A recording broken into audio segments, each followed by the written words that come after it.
এত সর্দি করেছে না।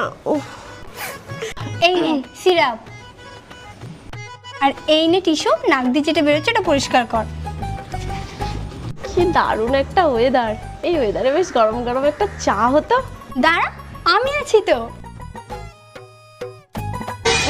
এই নে, আর সাথে এই কুরকুরেটাও খা। কি ভালো গান করে দেখ। এইগুলো কোনো গান হলো? আমার কাছে যদি একটা গিটার থাকতো না, গান কাকে বলে দেখিয়ে দিতাম। দাঁড়া, নে বাজা। গ্রুপের মেসেজটা দেখলি? ওরা আজকেই ঘুরতে যাওয়ার প্ল্যান করেছে। আমার তো ওয়্যাক্স টোয়্যাক্স কিচ্ছু করা হয়নি, কি অবস্থা। আর তোরও তো সেম অবস্থা। কিন্তু আমার তো কোনো প্রবলেমই নেই, কারণ আমার কাছে আছে এটা। কি এটা? Urban Yog hair removal cream spray. এটা হেয়ারিং এরিয়া স্প্রে করে 5 থেকে 7 মিনিট রেখে দেওয়ার পর তুলে নিলেই পুরো ক্লিন।